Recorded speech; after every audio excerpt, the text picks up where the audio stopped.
The Adventures of Sherlock Holmes by Arthur Conan Doyle. 1. A Scandal in Bohemia. Continued. 2. At 3 o'clock precisely, I was at Baker Street, but Holmes had not yet returned. The landlady informed me that he had left the house shortly after 8 o'clock in the morning. I sat down beside the fire, however, with the intention of awaiting him, however long he might be.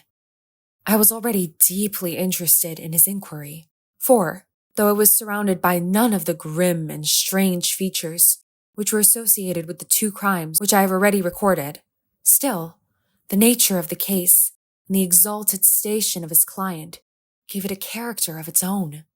Indeed, apart from the nature of the investigation which my friend had on hand, there was something in his masterly grasp of a situation, and his keen, incisive reasoning, which made it a pleasure to me to study his system of work, and to follow the quick, subtle methods by which he disentangled the most inextricable mysteries. So accustomed was I to his invariable success, that the very possibility of his failing had ceased to enter into my head. It was close upon 4 before the door opened. A drunken-looking groom, ill-kempt and side-whiskered, with an inflamed face and disreputable clothes, walked into the room. Accustomed as I was to my friend's amazing powers in the use of disguises, I had to look 3 times before I was certain that it was indeed he. With a nod, he vanished into the bedroom, whence he emerged in 5 minutes, tweed-suited and respectable, as of old. Putting his hands into his pockets, he stretched out his legs in front of the fire and laughed heartily for some minutes. "Well, really," he cried, and then he choked and laughed again until he was obliged to lie back, limp and helpless, in the chair. "What is it?" "It's quite too funny. I am sure you could never guess how I employed my morning, or what I ended up by doing." "I can't imagine. I suppose that you have been watching the habits, and perhaps the house, of Miss Irene Adler." "Quite so. But the sequel was rather unusual. I will tell you, however. I left the house a little after 8 o'clock this morning, in the character of a groom out of work. There is a wonderful sympathy and Freemasonry among horsey men. Be one of them, and you will know all that there is to know. I soon found Briony Lodge. It is a bijou villa, with a garden at the back, but built out in front right up to the road, 2 stories. Chubb locked to the door.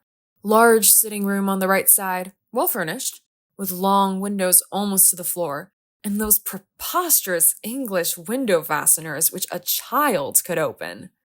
Behind there was nothing remarkable, save that the passage window could be reached from the top of the coach house. I walked round it and examined it closely from every point of view, but without noting anything else of interest. I then lounged down the street and found, as I expected, that there was a mews in a lane which runs down by one wall of the garden.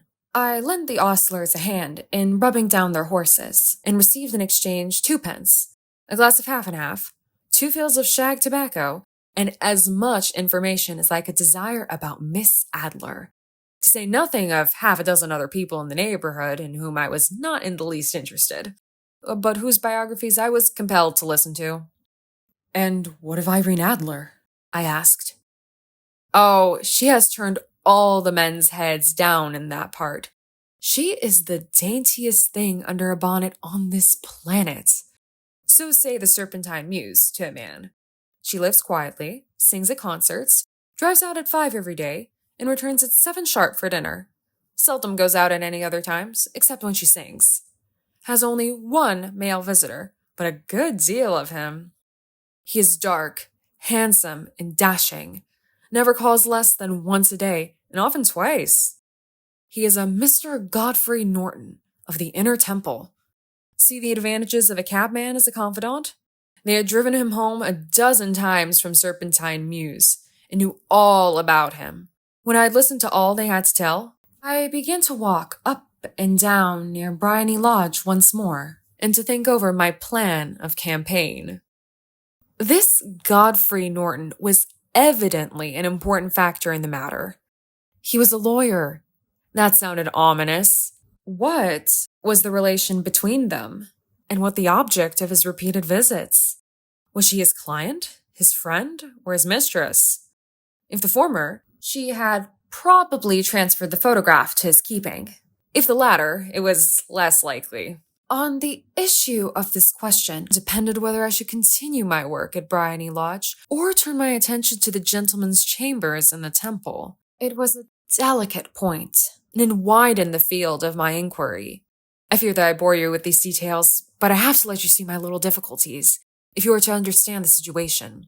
I am following you closely, I answered. I was still balancing the matter in my mind when a hansom cab drove up to Bryony Lodge, and a gentleman sprang out. He was a remarkably handsome man, dark, aquiline, and mustached, evidently the man of whom I had heard.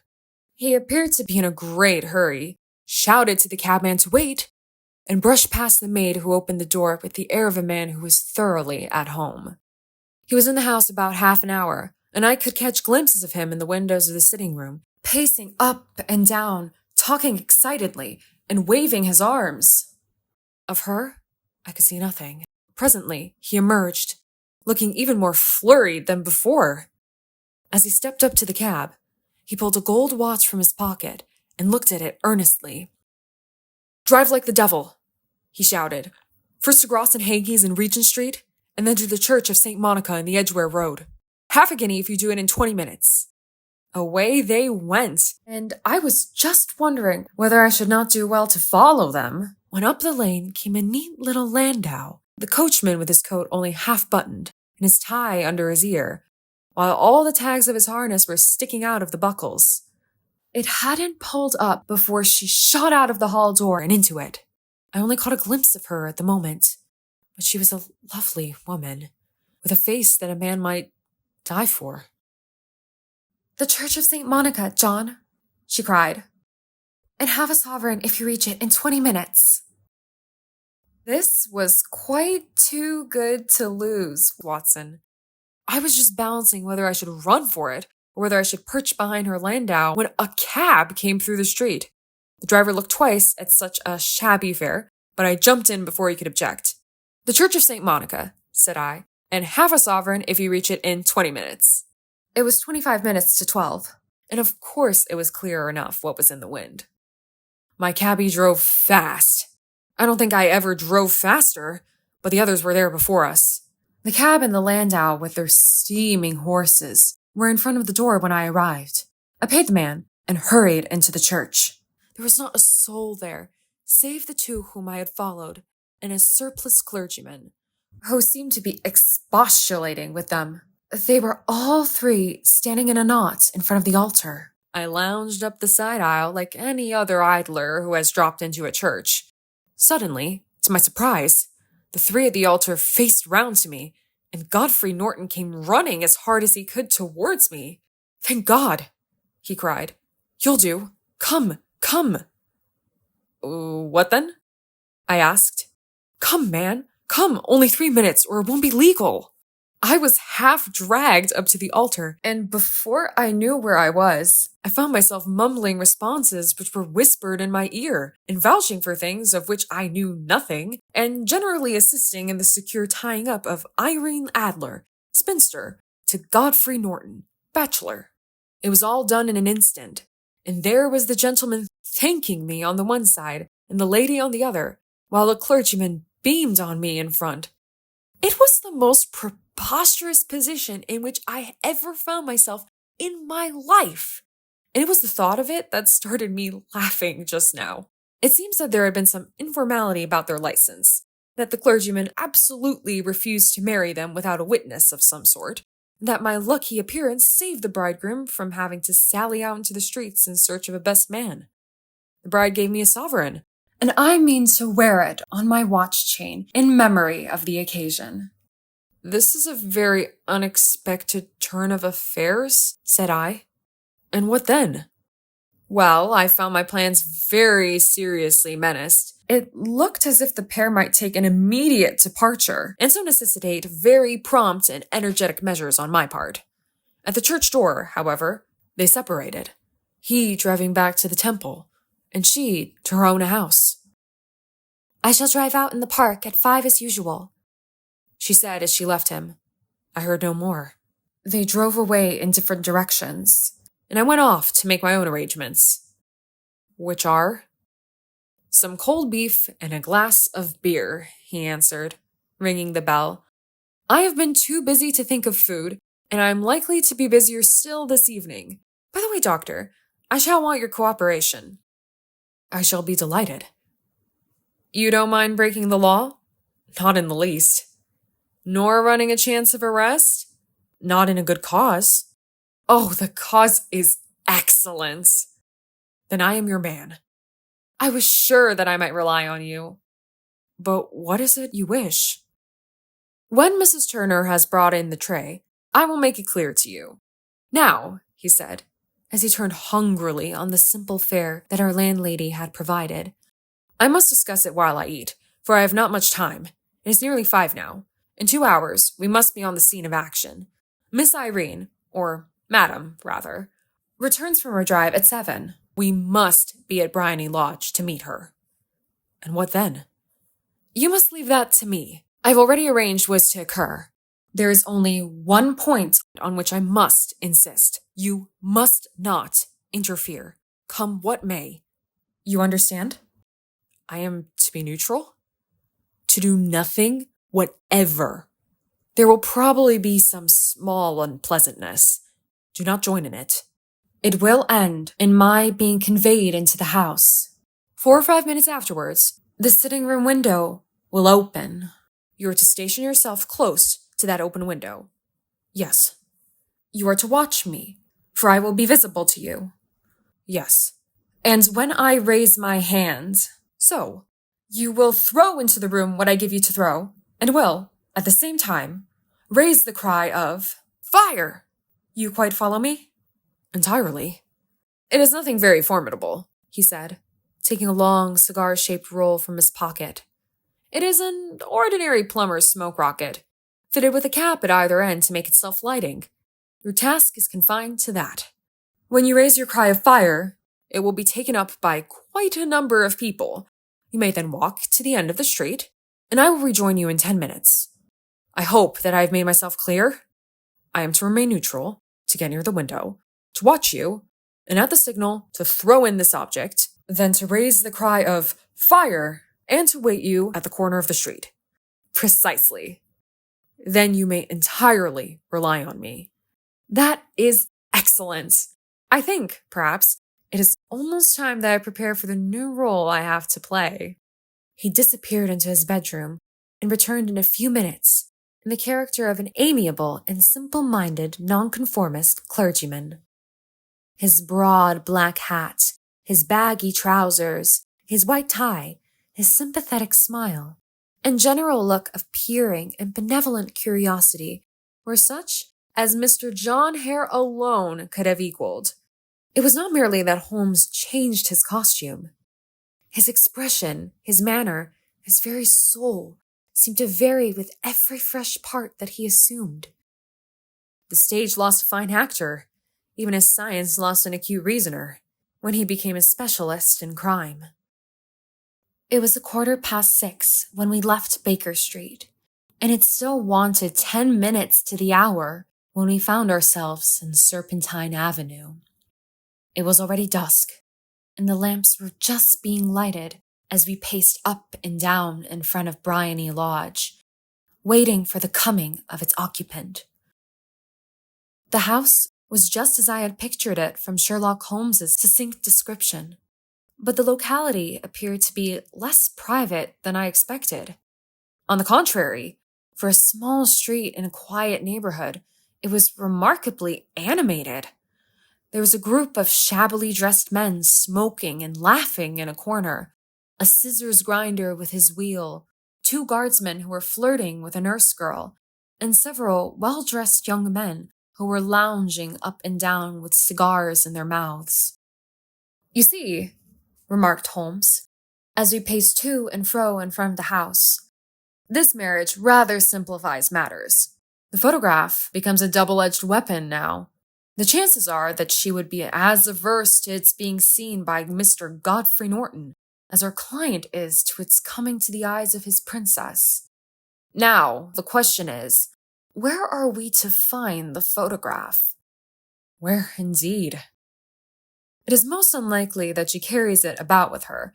It is cabinet size, too large for easy concealment about a woman's dress. She knows that the king is capable of having her waylaid and searched. 2 attempts of the sort have already been made. We may take it, then, that she does not carry it about with her. Where, then? Her banker or her lawyer. There is that double possibility. But I am inclined to think neither. Women are naturally secretive, and they like to do their own secreting. Why would she hand it over to anyone else? She could trust her own guardianship, but she could not tell what indirect or political influence might be brought to bear upon a businessman. Besides, remember that she had resolved to use it within a few days.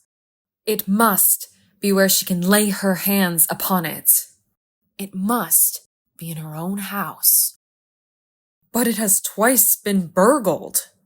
Pshaw, they did not know how to look. But how will you look? I will not look. What then? I will get her to show me. But she will refuse. She will not be able to. But I hear the rumble of wheels. It is her carriage. Now carry out my orders to the letter. As he spoke, the gleam of the side lights of a carriage came round the curve of the avenue. It was a smart little landau which rattled up to the door of Bryony Lodge. As it pulled up, one of the loafing men at the corner dashed forward to open the door in the hope of earning a copper, but was elbowed away by another loafer who had rushed up with the same intention. A fierce quarrel broke out, which was increased by the 2 guardsmen, who took sides with one of the loungers, and by the scissors grinder, who was equally hot upon the other side. A blow was struck, and in an instant, the lady, who had stepped from her carriage, was the center of a little knot of flushed and struggling men who struck savagely at each other with their fists and sticks. Holmes dashed into the crowd to protect the lady, but just as he reached her, he gave a cry and dropped to the ground, with the blood running freely down his face. At his fall, the guardsmen took to their heels in one direction and the loungers in the other, while a number of better-dressed people, who had watched the scuffle without taking part in it, crowded in to help the lady and to attend to the injured man. Irene Adler, as I will still call her, had hurried up the steps, but she stood at the top with her superb figure outlined against the lights of the hall, looking back into the street. "Is the poor gentleman much hurt?" she asked. "He is dead!" cried several voices. No, there's life in him," shouted another, "but he'll be gone before you can get him to hospital." "He's a brave fellow," said a woman. "They would have had the lady's purse and watch if it hadn't been for him. They were a gang, and a rough one, too. He's breathing now." "He can't lie in the street. May we bring him in, marm?" "Surely. Bring him into the sitting room. There is a comfortable sofa. This way, please." Slowly and solemnly, he was borne into Bryony Lodge and laid out in the principal room, while I still observed the proceedings from my post by the window. The lamps had been lit, but the blinds had not been drawn, so that I could see Holmes as he lay upon the couch. I do not know whether he was seized with compunction at that moment for the part he was playing, but I know that I never felt more heartily ashamed of myself in my life than when I saw the beautiful creature against whom I was conspiring, or the grace and kindliness with which she waited upon the injured man. And yet, it would be the blackest treachery to Holmes to draw back now from the part which he had entrusted to me. I hardened my heart and took the smoke rocket from under my ulster. After all, I thought, we are not injuring her. We are but preventing her from injuring another. Holmes had sat up upon the couch, and I saw him motion like a man who is in need of air. A maid rushed across and threw open the window. At the same instant, I saw him raise his hand, and at the signal, I tossed my rocket into the room with a cry of, "Fire!" The word was no sooner out of my mouth than the whole crowd of spectators, well dressed and ill, gentlemen, ostlers, and servant maids, joined in a general shriek of, "Fire!" Thick clouds of smoke curled through the room and out at the open window. I caught a glimpse of rushing figures, and a moment later, the voice of Holmes from within, assuring them that it was a false alarm. Slipping through the shouting crowd, I made my way to the corner of the street, and in 10 minutes was rejoiced to find my friend's arm in mine and to get away from the scene of the uproar. He walked swiftly and in silence for some minutes until we had turned down one of the quiet streets which led towards the Edgware Road. "You did it very nicely, Doctor," he remarked. "Nothing could have been better. It is all right. You have the photograph?" "I know where it is." "And how did you find out?" "She showed me, as I told you she would." "I am still in the dark." "I do not wish to make a mystery," said he, laughing. "The matter was perfectly simple. You, of course, saw that everyone in the street was an accomplice. They were all engaged for the evening." "I guessed as much." "Then, when the row broke out, I had a little moist red paint in the palm of my hand. I rushed forward, fell down, clapped my hand to my face, and became a piteous spectacle. It is an old trick." "That also I could fathom." "Then they carried me in. She was bound to have me in. What else could she do?